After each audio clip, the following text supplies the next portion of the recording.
Are we on? Yeah. Hi, everybody. I am Israel Luna. Welcome to another edition of Don't Panic. This is season 2. I think it's episode 4. And I'm really excited about the show. We have a lot of great things to discuss. But before we get to that, I am going to let my guests introduce themselves and what they do, starting right here. Well, hello everyone. I'm Devin. I'm in real estate, so Ooh, that sounds fancy. Hello, I'm Warren, and I'm a student. And so, Warren, you were here like 2 shows ago, Yes. but everything was kind of running late. It was the new season, and there were all kinds of little complications we were having, especially with the internet. So I'm glad that you finally came back. Yep. And you've been a little MIA. We haven't seen you in about 6 years. 2 weeks. Yeah, 2 weeks, 6 years. Same thing. But I'm glad you're back. And then, of course, we have an empty seat over here because we do have someone who's in studio who's sort of kind of wanting to be on the show, but not really. And he's ignoring me right now. So maybe later on the show, he'll sit there. And if not, when we cut back from commercial, we'll just eliminate that section of the table. All right. Now, we have a lot to discuss, guys. The first thing I would like to discuss is the really terrible incidents that have been happening. Oh, Tom, can you close the door?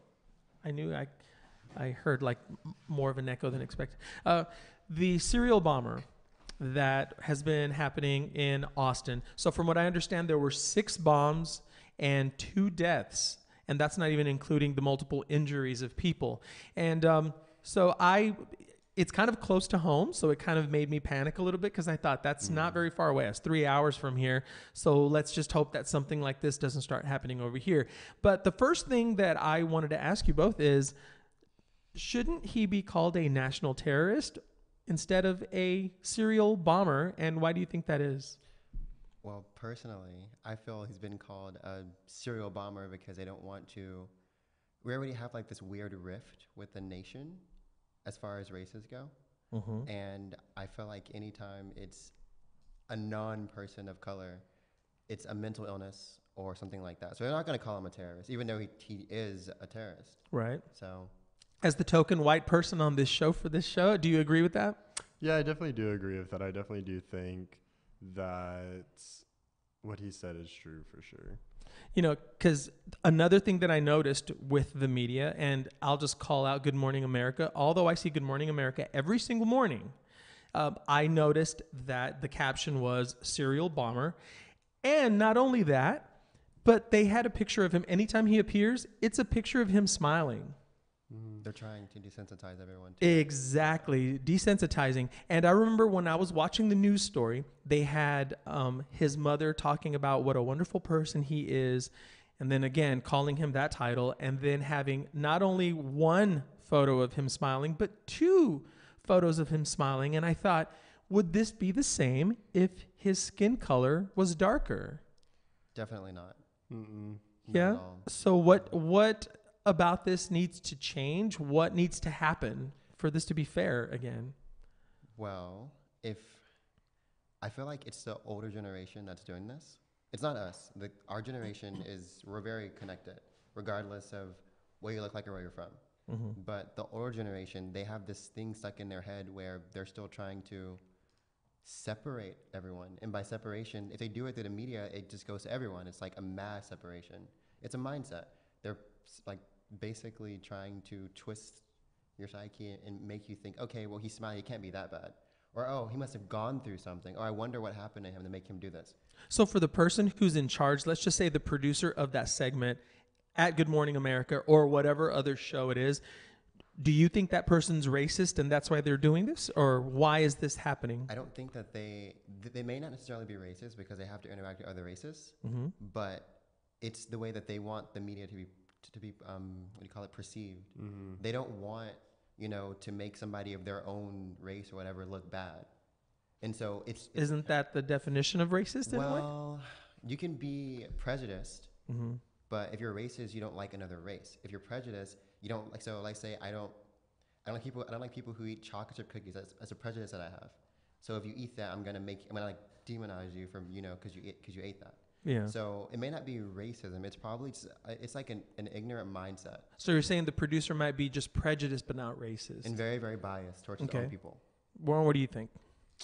I'm pretty sure he's thinking like all the topics that I started to think of, because even when y'all were talking, I would think of something he'd say, and I'm like, oh, okay. So, like, for example, if either of you were working at this news station and they said, okay, this is the title that you're going to put on the screen when we air this TV show. We're going to hear the pictures, make sure to get the editor to put them on the screen. These are the two pictures we're using of this bomber. Would you question that, or would you just be like, okay, well, that person knows what they're talking about, or would you challenge? I mean, I definitely will, because when it's involving a person like this and then putting their picture as them happy-go-lucky, like, out for everyone to see, it's kind of creates this image of putting a happy perspective on someone that's doing wrong to other people, which I think is a terrible thing to be doing, because if it was another race, they would choose like their actual mugshot. Or And when you say another race, any race outside of Caucasian? yeah.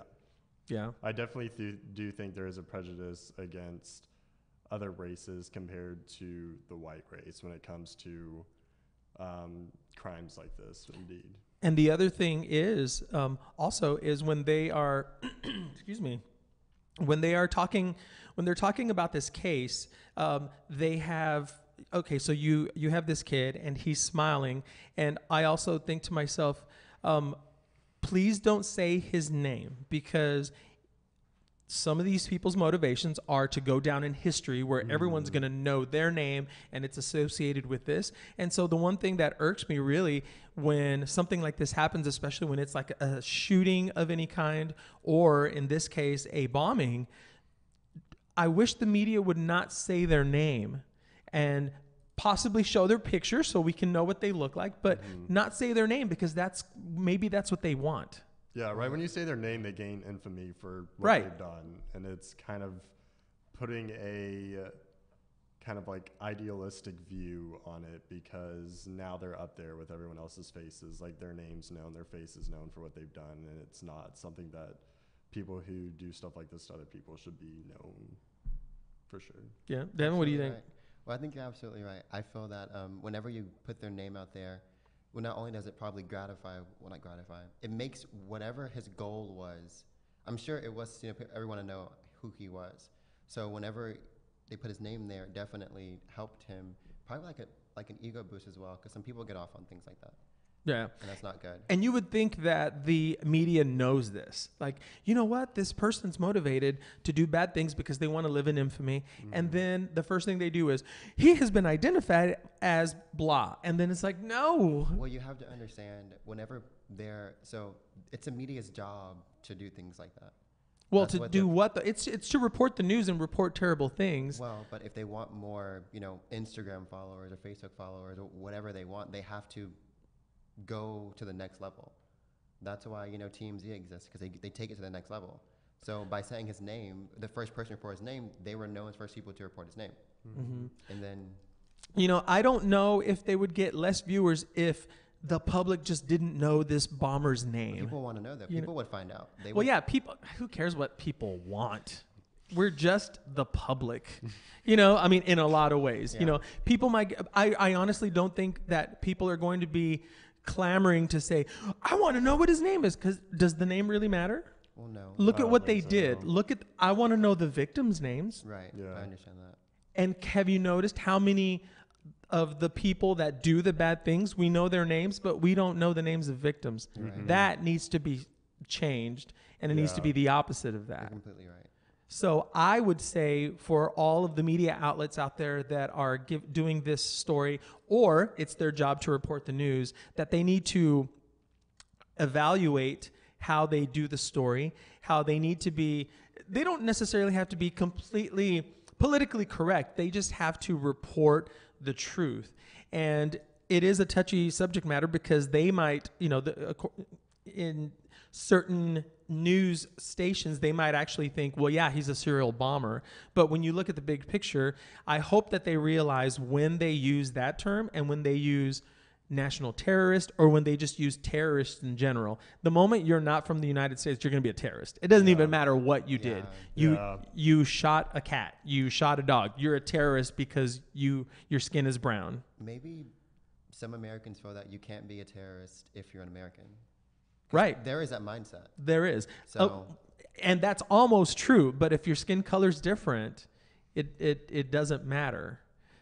You could still be from the U.S., but you are, let's just say you're Arab or something and living in the U.S. and you've lived here your entire life. then you're right. You do become a terrorist. Right? So. Yeah. So that has to change, people.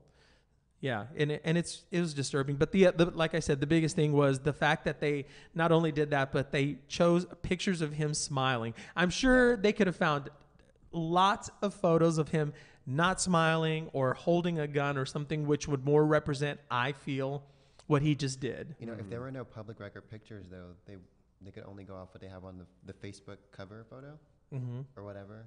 Like, if there were no pictures out there. That's true. But all something like Good Morning America has to do is say, hey, for $25, if you can find another picture, send them to us. Yeah. Oh, please. They'll have 1,000 pictures. You're right. You know, that's all you have to do. So this is strategic. And I would love to know who was in charge of that segment of the story, who produced it, because that's the person responsible for the delivery of that story. And guys, we have to take our first break. And when we come back, it's another crazy story, this time with Southwest Airlines and a father who was kicked off of a plane with his 2-year-old. Why? Because the 2-year-old was acting up and crying. Is that, what should have happened or not? We'll be talking about that when we come back. Don't go anywhere.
Hi, I'm Israel Luna.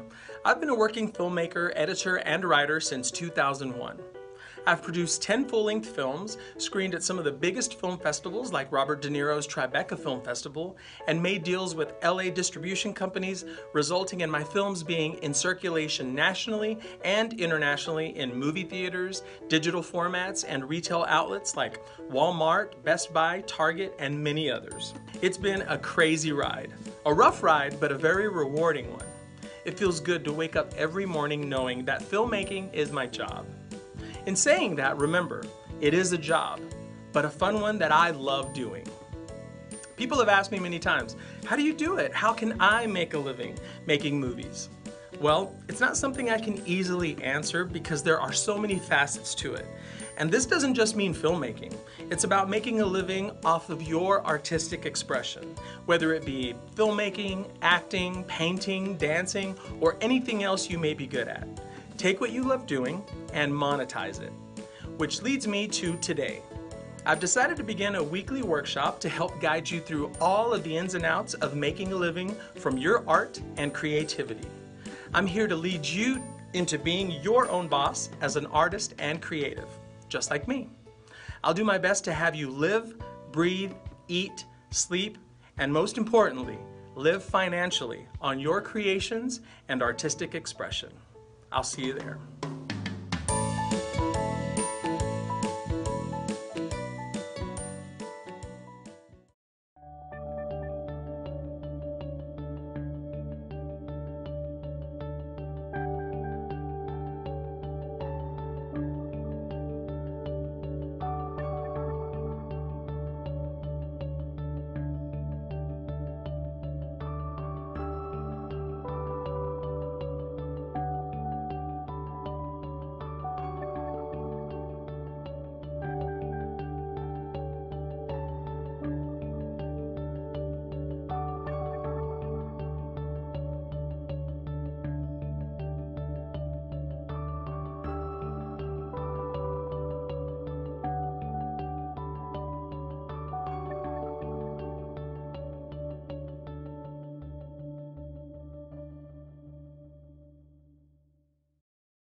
Are we back?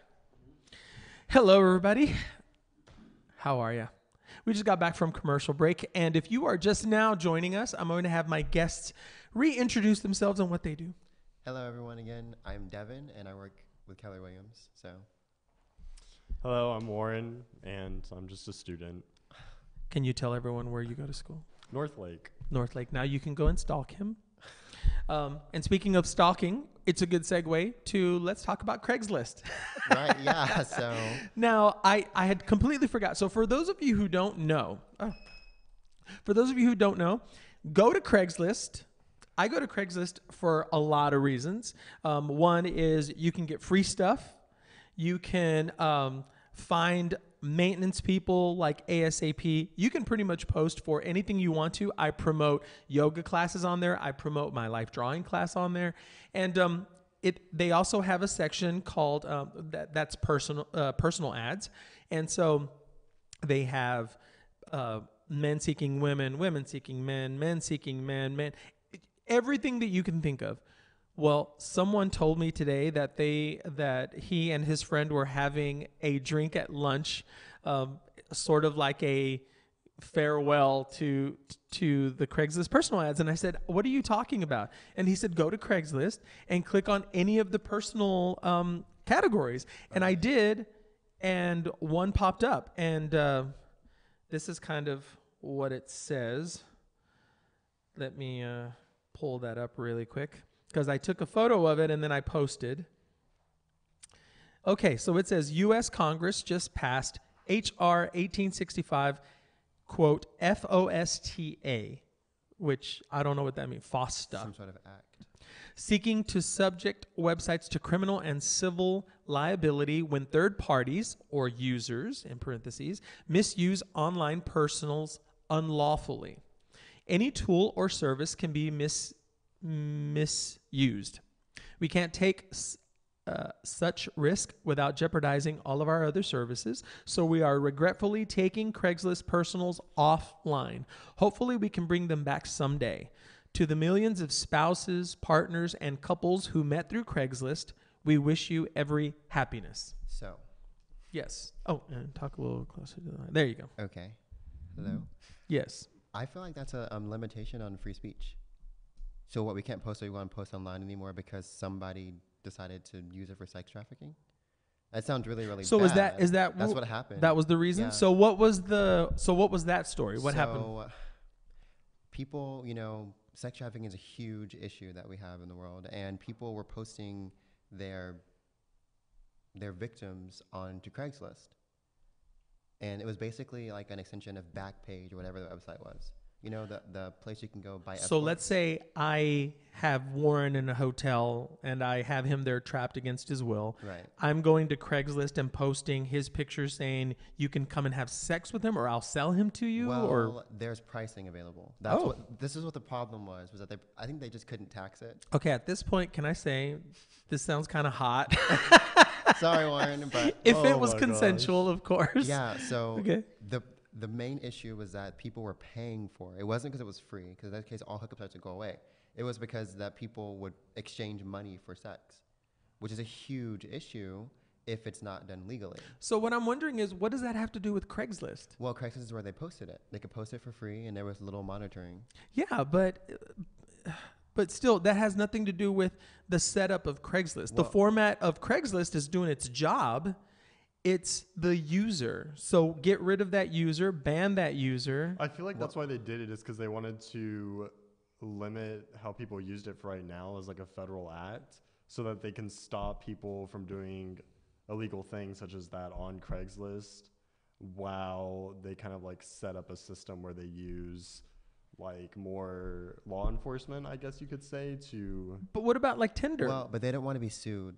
You can't. I mean, on Tinder, if you type in something like, "Oh, I have this person here for money," they're gonna take it down immediately. It's gonna Oh, flag okay. it. So what you're saying is the actual ad on Craigslist said, "I'm a sex trafficker and I have somebody." No. It would say something like, "I have my boyfriend here, and come over and we can negotiate a price."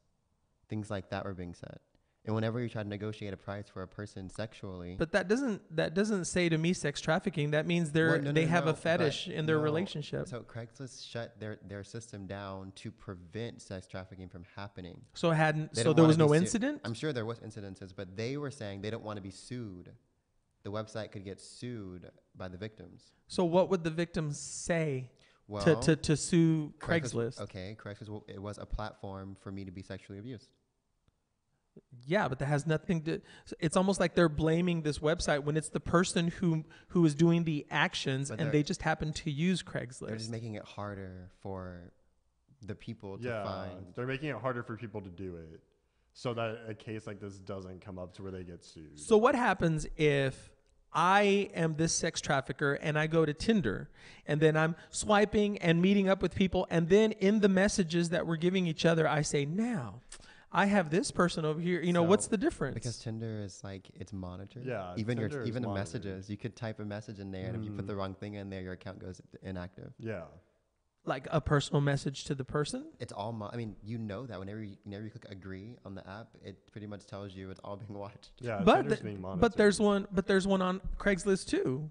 It's When not you're big. posting an ad, it says Well, but you agree to accept the terms and conditions of Craigslist. But here's the thing: they were being sneaky about it, and it's the World Wide Web. It's not just like an app where it's all Yeah. constructed. Like on the Craigslist, this morning I was reading about it.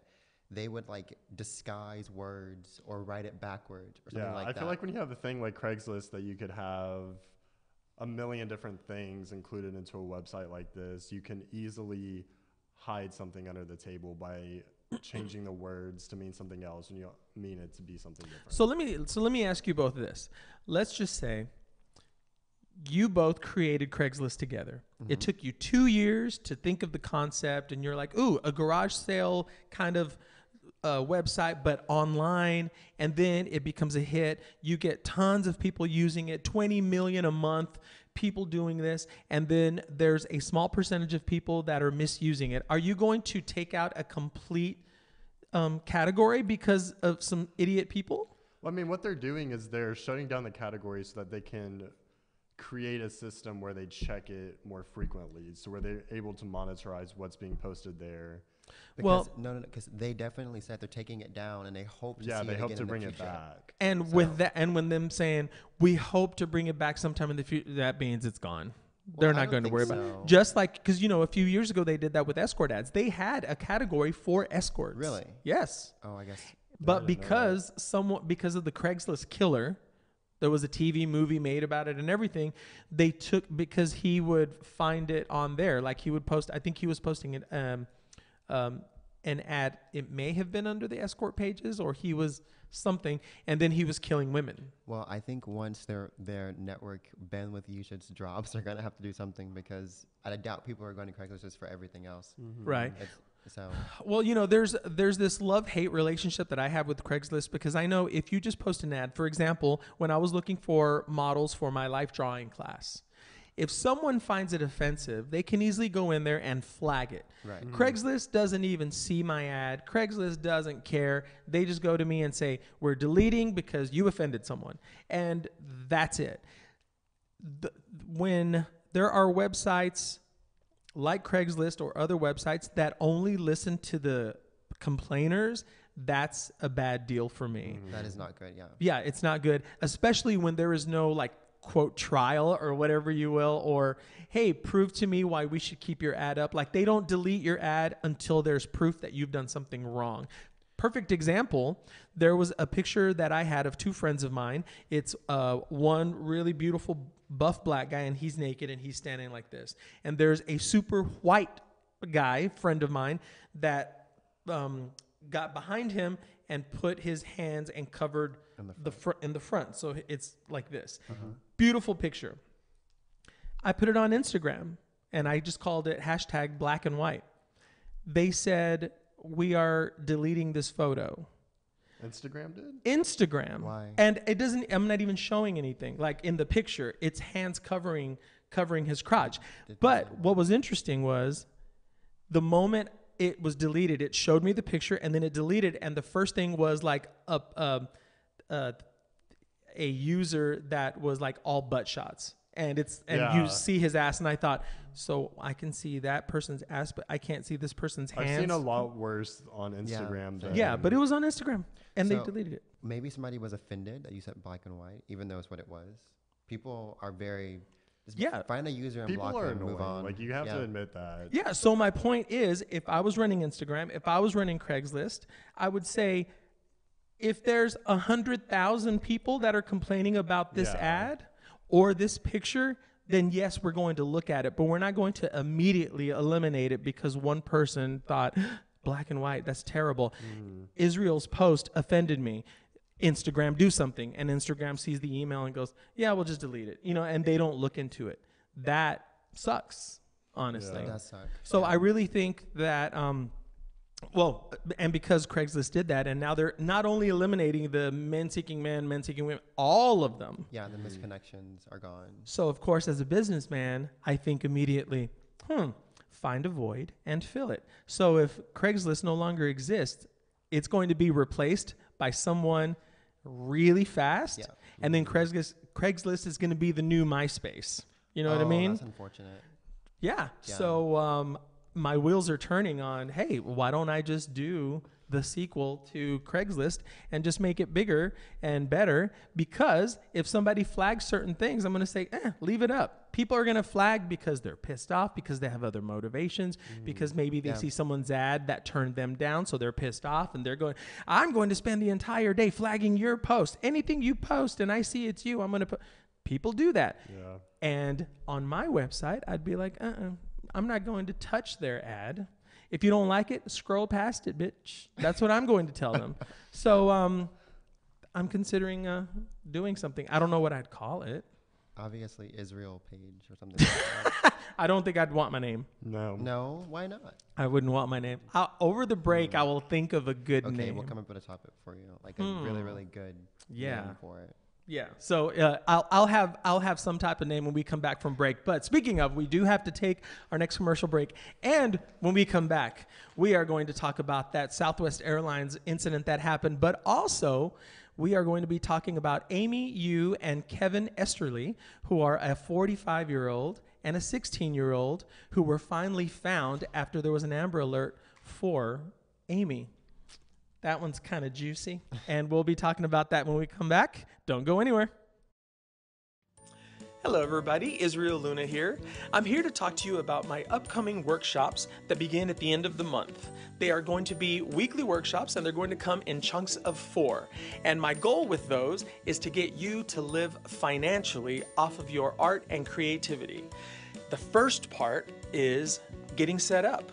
Are you a filmmaker wanting to live off of you selling your films and then living off of the residuals? Are you an actor wanting to act for a living in films? Are you a dancer wanting to perform at big events?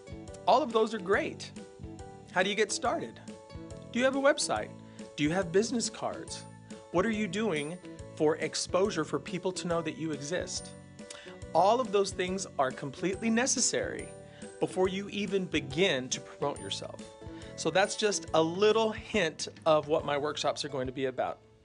I'll see you then.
Hi everyone, Israel Luna here. I'm here to talk to you about my upcoming workshop that starts this Monday, March 26th. It's going to be a 4-part series, and the goal for these workshops is for me to help you live financially off of your art and creativity, whether it be filmmaking, acting, painting, whatever it is that you are good at, how to monetize it and then make a living off of it. So I thought I'd make this quick video to give you a little hint of what we'll be discussing. So one of the biggest things is the boring yet very necessary business side of doing all of this.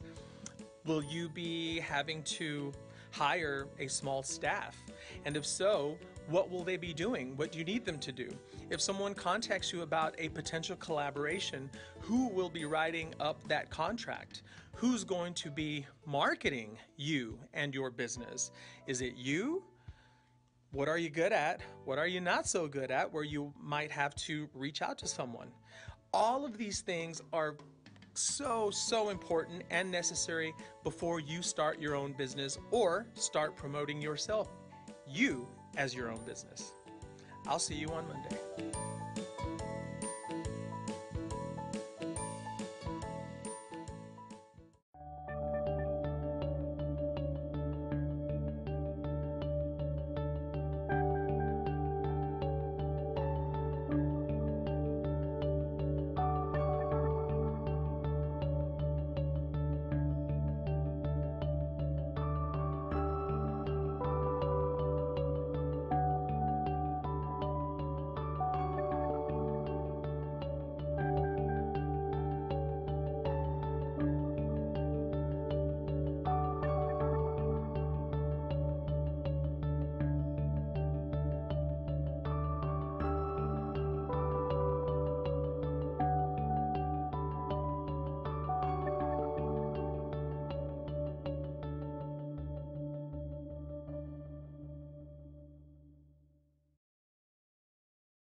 Hi, I'm Israel Luna. I've been a working filmmaker, editor, and writer since 2001. I've produced 10 full-length films, screened at some of the biggest film festivals like Robert De Niro's Tribeca Film Festival, and made deals with LA distribution companies, resulting in my films being in circulation nationally and internationally in movie theaters, digital formats, and retail outlets like Walmart, Best Buy, Target, and many others. It's been a crazy ride. A rough ride, but a very rewarding one. It feels good to wake up every morning knowing that filmmaking is my job. In saying that, remember, it is a job, but a fun one that I love doing. People have asked me many times, how do you do it? How can I make a living making movies? Well, it's not something I can easily answer because there are so many facets to it. And this doesn't just mean filmmaking. It's about making a living off of your artistic expression, whether it be filmmaking, acting, painting, dancing, or anything else you may be good at. Take what you love doing and monetize it. Which leads me to today. I've decided to begin a weekly workshop to help guide you through all of the ins and outs of making a living from your art and creativity. I'm here to lead you into being your own boss as an artist and creative, just like me. I'll do my best to have you live, breathe, eat, sleep, and most importantly, live financially on your creations and artistic expression. I'll see you there.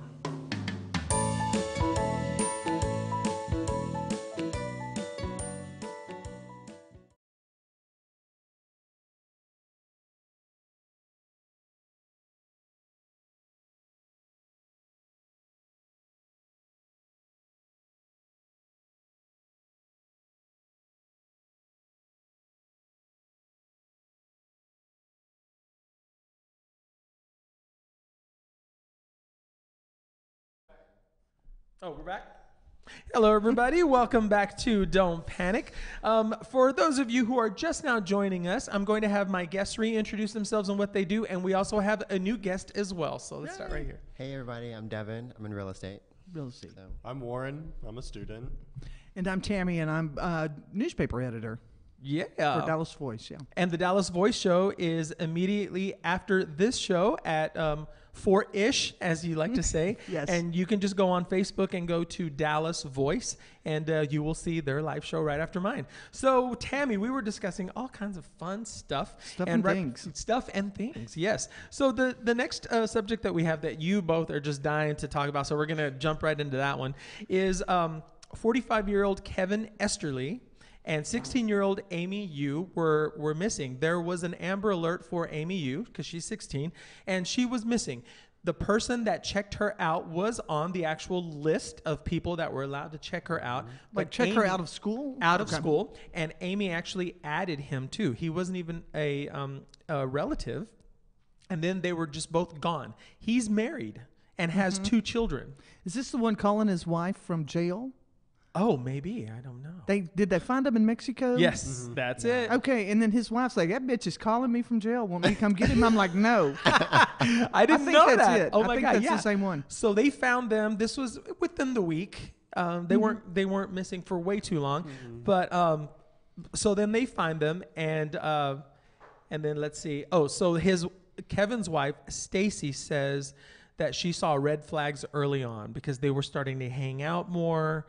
And then she says, relief this morning after a harrowing ordeal. This was from Good Morning America, from the media.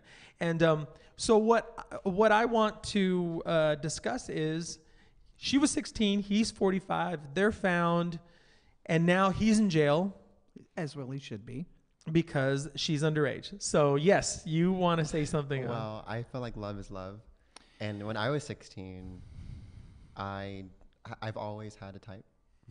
Which You always was? had a type? Yeah. Old men? Well, I was like, Am I an old man? I'm sorry. I assumed that you're gay. If you're not, I apologize. oh, totally straight. He was talking about Old women. women. Okay. No, yeah, but I mean, Israel fits.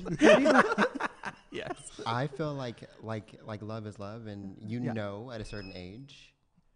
And if Yeah. you're over, like 13, 14, you can make your own decisions. No, okay. I'm going to okay. say I don't know how old you are now.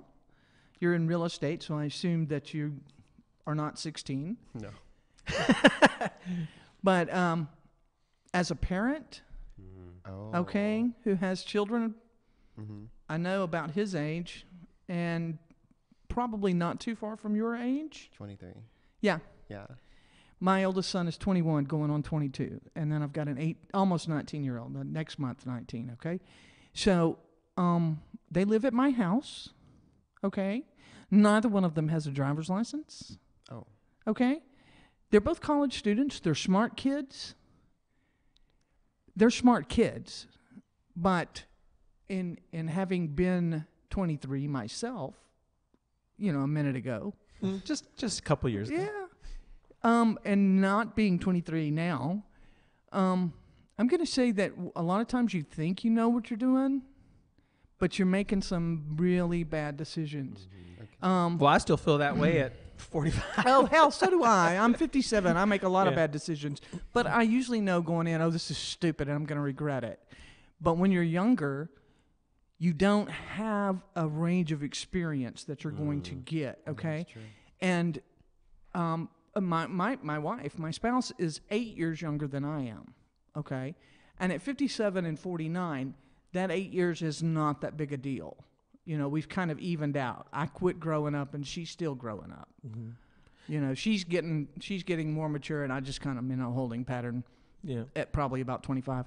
Right. And just out of curiosity, I'm wondering why y'all were both so anxious to like discuss this because I mean, Yeah. like, I've personally... because you're 18. Yes. No, 19. I'm You just 19. turned 19. I just turned 19 in February, yes. Yeah. I have been in kind of the same situation. I had a crush at 16 on older men. Yeah, believe it or not. But when you're that young, I realize this. When you're that young, you have to be very careful about what you do and what you say with people who are over the age limit, because it can turn someone's life very, very terrible, very, very fast. Like, no matter what you're feeling between each other, if it's an age gap like that, and if you're under the age of consent and they're already an adult, it doesn't really matter, because no matter what you do with the situation, there's always going to be a bad spin on it. Like, this person seduced this person. This is not like an acceptable relationship to be in. And when you look at it, I mean, you can look at like 20-year-olds dating 50, 60-year-olds. In that situation, I wouldn't say it's better, but it's more understandable because they're past the age of consent and they kind of It's have... legal. Yeah, it's Yeah. legal. Well, that's what I was about to bring up, Tammy. So, like, for you specifically, because of what Devin had said, and then now what Warren is saying, is it more of a legal thing for you as opposed to a maturity level of, let's just say, there's a 15-year-old who's very well-rounded, very cultured, they've lived all over the country, and is it more of a legal thing for you?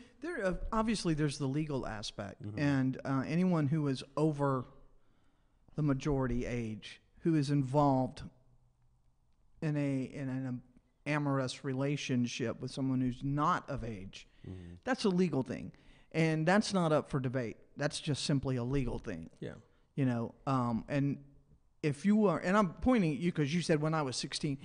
If you got a 16-year-old who says, but, my boyfriend is 24 and I really love him and I'm making this choice, and okay, but understand, if you really love him, understand that you are putting him in danger of being arrested. Legally wise. Yeah. With parental It- consent, things there- change. I don't think there's parental consent, right? Like, You can reach a certain age, You can. perhaps, Oh, yeah. but not a lot of parents are going to Yeah. consent, first of all. But even if the younger person, consents at that age, they're not considered legally able to consent. I understand what you're saying. I think the age is like That's 17. just. I mean, Yeah. that's not an opinion. That's no, just no, legal. No, I know, because if you're legally emancipated, you can do that at 15, and then you can make your own decisions as far as the way life goes for you. That's Now- but there's not that many legally emancipated. So what you're 15-year-olds, saying is, if a 16-year-old's parents wanted to, there is a legal document that they can sign, and they. Oh, okay. I thought He there said that. If is there. there's been that cases exist? where I don't know, 16-year-olds probably. have married older people because their parents signed off on it. Yeah. Okay. Now you can get. Yeah. I mean, you that's gotcha. true. Get your You can. parents You Okay. you can for get that, married yeah. with parental it. consent, but And see, this is the gray area for me. Well, there is no gray area. What I'm saying is mentally, let's just take the law out of it. For example, when I go to West Texas to see my family up near Amarillo, you know, everything is a little more country, a little more podunk, you know, but I love them for it, is that it's just kind of the norm where there's a 25-year-old dating a 16-year-old girl. And it's just like, oh, yeah, they've been together for 4 years now. And I'm like, what? And everyone's just kind of okay with it until someone gets pissed off. The younger girl gets pissed off, or the mother gets pissed off. Somebody does, yeah. And now they're like, oh, now we're going to go to the law because now they can threaten. So that's like sort of the trade-off is because legally they can do whatever they want afterwards. Yeah, I mean, for me, the legal question is just kind of settled because there is the legal question. There are exceptions, like you mentioned, but the legal idea of it all is that's kind of a settled thing. That's law. But I look at my kids, and I'm not saying I have smart kids. I have good kids. You know, they don't sweep the floor, but, you know, neither do I. You know, but you know what I'm saying? They're good kids. Yeah. But I also know their maturity level. Mm-hmm. And you can be mature in one element of your life. You can be an intelligent, you can have a job and, you know, pay bills and go to school and do all these things and be very mature on that level.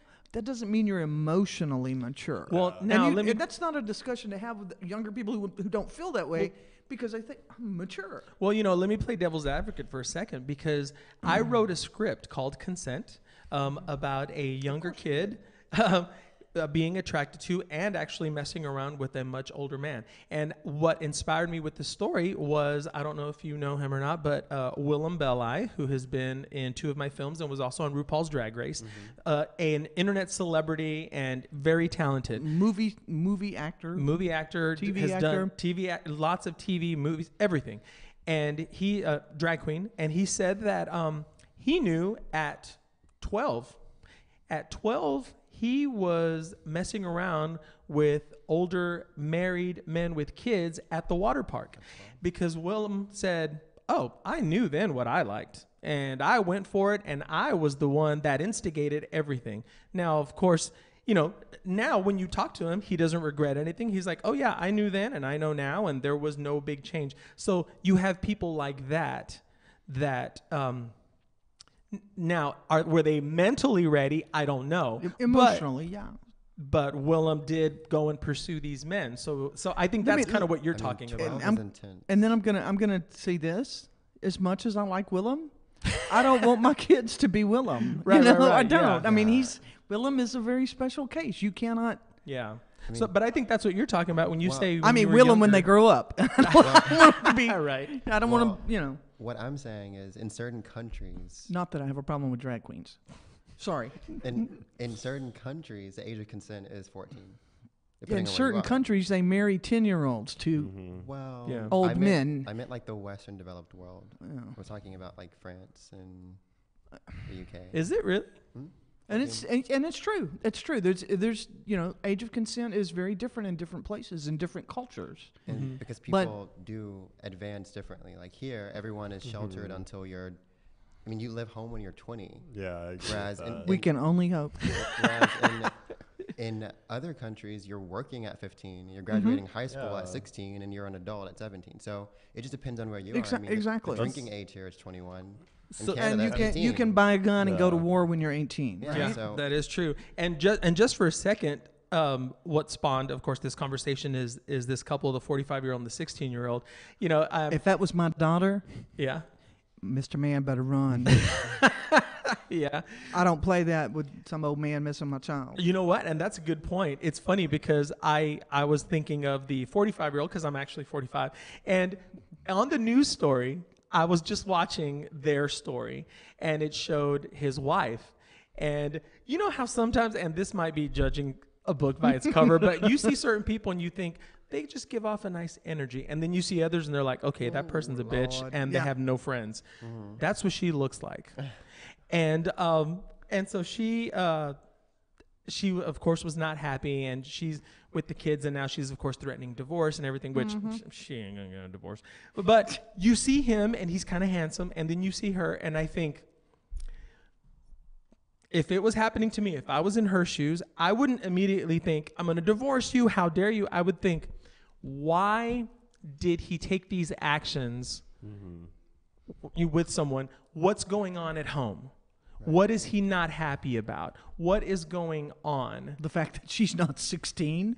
Maybe. Maybe. Because I just think to myself, I wonder if there's a bit of a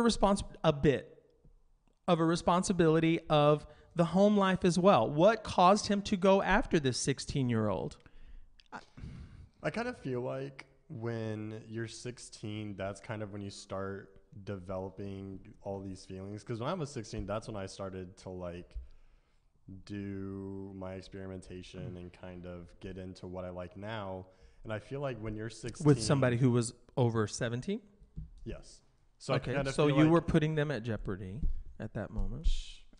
So I kind of feel like when you're this young and you kind of like go onto social media, because I think social media is a big player on it, because social media has a big impact on kind of what I got into at 16. There's kind of like a adrenaline rush factor with it, and not just with the younger generation at like 16, also with the older generation that have been married, like the 45-year-old who's been married with kids. There definitely is the adrenaline rush factor of it with going with a 16-year-old and doing this.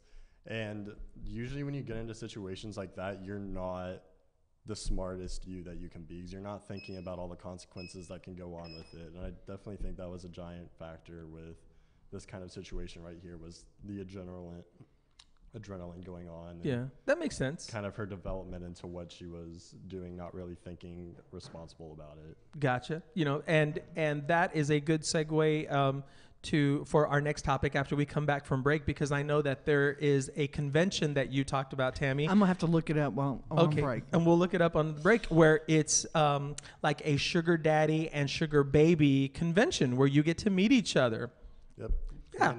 Who knew? And I'm jealous that I didn't think of this concept already. Don't go anywhere. We're going to take our last break, guys. We'll be right back.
Hi, I'm Israel Luna. I've been a working filmmaker, editor, and writer since 2001. I've produced 10 full-length films, screened at some of the biggest film festivals like Robert De Niro's Tribeca Film Festival, and made deals with LA distribution companies, resulting in my films being in circulation nationally and internationally in movie theaters, digital formats, and retail outlets like Walmart, Best Buy, Target, and many others. It's been a crazy ride. A rough ride, but a very rewarding one. It feels good to wake up every morning knowing that filmmaking is my job. In saying that, remember, it is a job, but a fun one that I love doing. People have asked me many times, how do you do it? How can I make a living making movies? Well, it's not something I can easily answer because there are so many facets to it. And this doesn't just mean filmmaking. It's about making a living off of your artistic expression, whether it be filmmaking, acting, painting, dancing, or anything else you may be good at. Take what you love doing and monetize it. Which leads me to today. I've decided to begin a weekly workshop to help guide you through all of the ins and outs of making a living from your art and creativity. I'm here to lead you into being your own boss as an artist and creative, just like me. I'll do my best to have you live, breathe, eat, sleep, and most importantly, live financially on your creations and artistic expression. I'll see you there.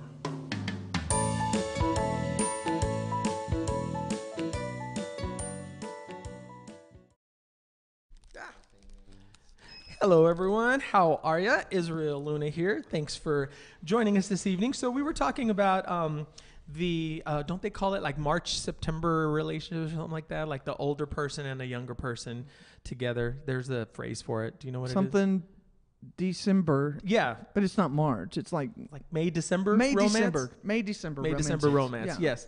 And so, Tammy, when you came on the show, you were telling us about this convention, and now we have a name for it, right? I think it's called the Sugar Baby Summit, and apparently they have. I can't remember exactly. It was an email that I got at work, and Now, why would you be getting this email, Tammy? because I work for the gay newspaper, and they send us everything.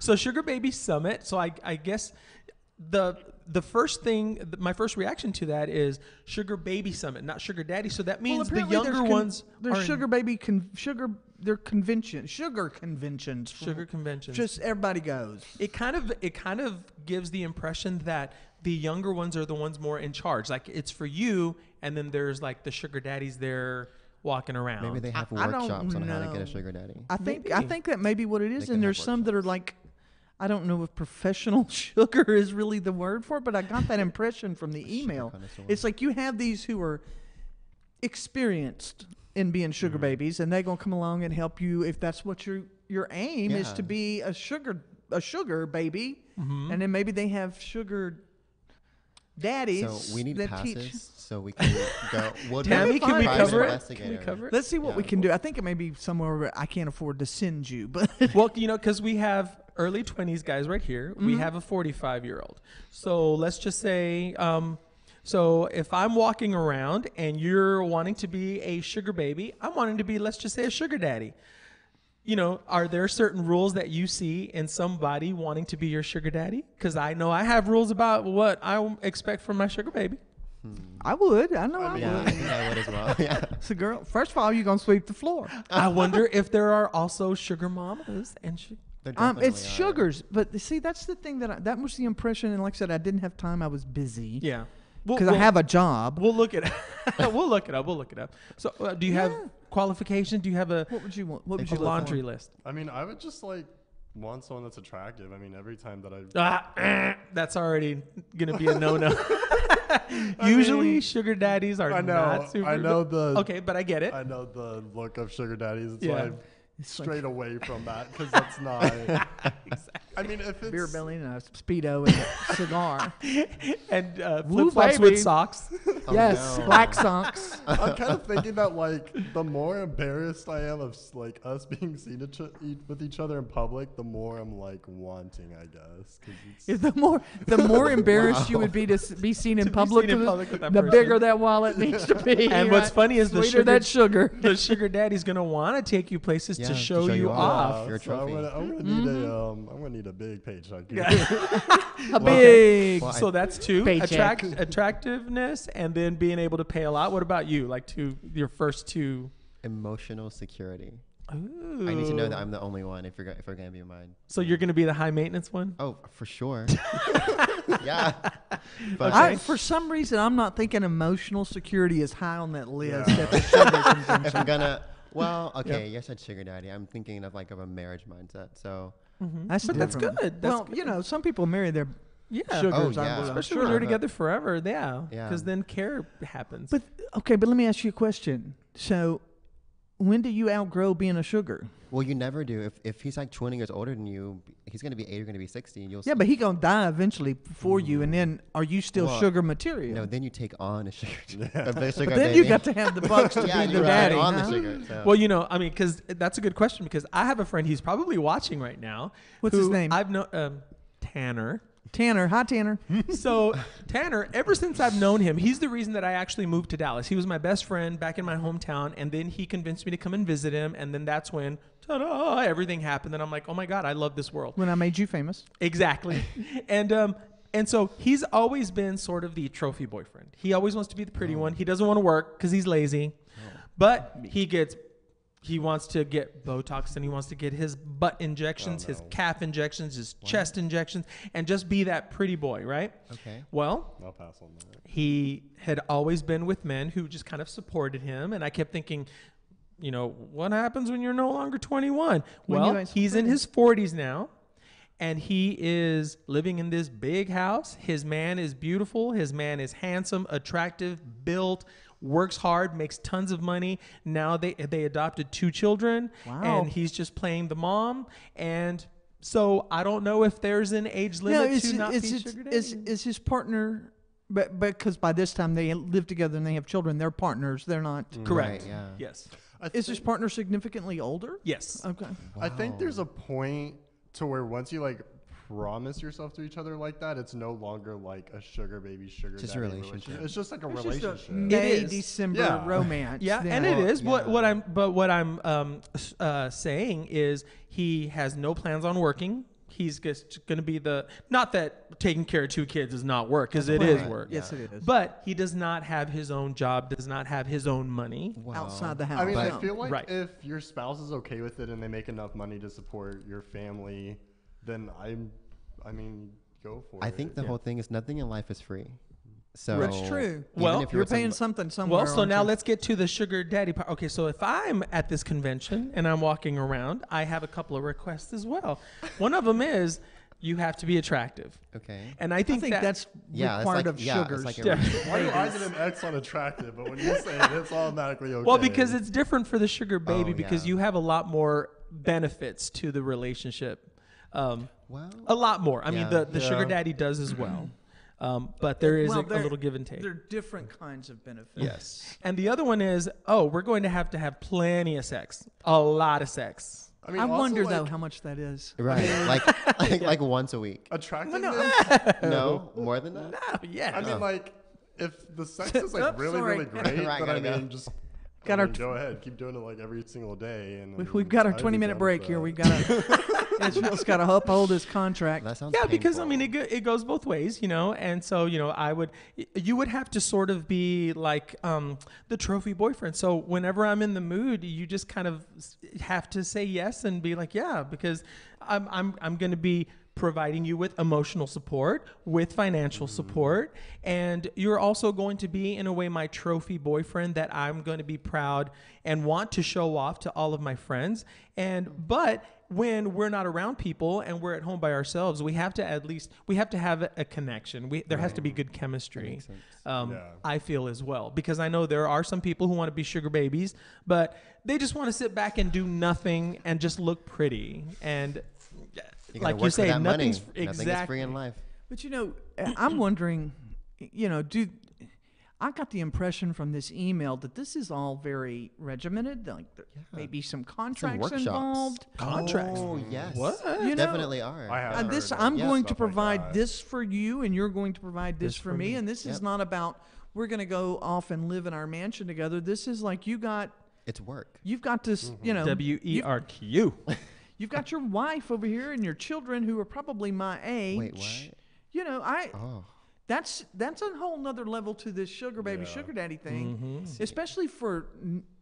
Well, not necessarily for straight, but I mean, No. you've got Mr. Rich Man that's got his wife and his kids who are teenagers or, you know, college age or grown, and he has his life and his wife is there, but he has other interests and side stuff. thing. He's Yeah. got his little The pretty boy. extracurricular See, I didn't activities. even- He's got his little I pretty didn't even boy think down about here. that. Yeah, like I was thought thinking about, like You're the baby that relationship. you're the sugar he's taking care of. You're his little boyfriend or his little girlfriend, but they don't even think of you as a boyfriend or girlfriend. Well, if anyone from the Dallas Voice is watching, I would love to cover this segment and sort of also be a participant and do a really great test. We're going to try to make that happen. Anybody from the, I wonder if anybody from Dallas Voice might possibly be paying attention to this.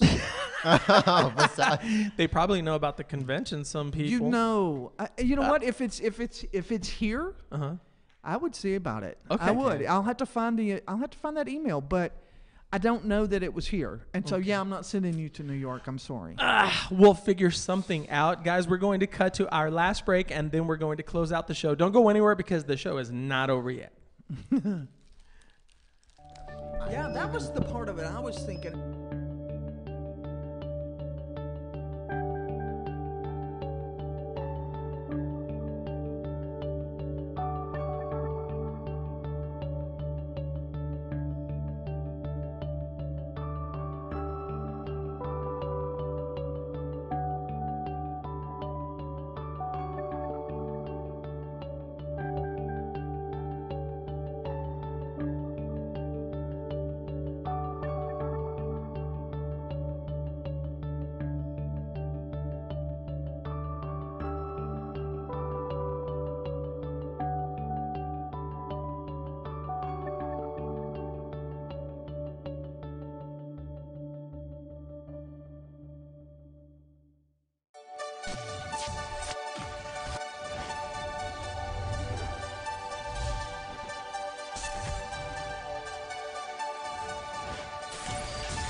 Yeah, exactly. Guys, we have our 2 minutes left of the show. So I'm going to let everyone just kind of promote themselves, how people can find you, starting right here. Okay. Well, I have an Instagram page, devinkgroup.com as well. It's my website as well.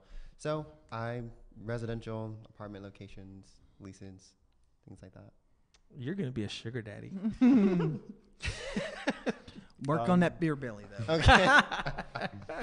I'm Warren, and my only social media outlet is Instagram at Modern Mad Hatter. You're not on Facebook. No. Modern Mad Hatter. Okay. I'm Tammy Nash. I'm the managing editor for Dallas Voice newspaper. You can find me there. Nice. And also on the show right after this show. Oh, yes. And part of that is DVTV Live, Yeah. coming to you at around 4 o'clock today right here. Ooh, Wow, I like I- that. Facebook, I like that Dallas voice. Voice. I know, right? She can get butch when she wants to. Right? And guys, before the show is over, I just want to let you know that on Monday, March 26th, is the beginning of my weekly workshops where I am going to help guide you to live financially off of your art and creativity. It's going to be a 4-part series every Monday for 4 weeks. It starts at 7. It goes from 7 to 8. And it's just all about just living off of your craft, because I know a lot of people approach me about, hey, you're just doing filmmaking full time. I want to do that. How do we do it? And I've had so many people ask me that I thought, I'm just going to have a workshop instead of having to, because it's not like something that I can answer in 30 seconds. You know, it's there's a process to it, and there's lots of facets to it as well. So You can make flashcards and just hand them out. right, exactly. Do this. So if you want more information, go to lalunaentertainment.com, and that's on the homepage. And then you can just click on my picture that says weekly workshops with Israel Luna, and it's all on there. They are $30 per workshop, or all 4 of them for $100. Yeah, there we go. Whew. So I just want to thank all of my guests for being on the show. And we are here every Friday at 3 p.m. here at the Spayse Station. And thanks to Daniel over there, who is our producer and switcher. And we will see you next Friday. And have a good weekend. I'll see you in just a minute. See you later. Bye.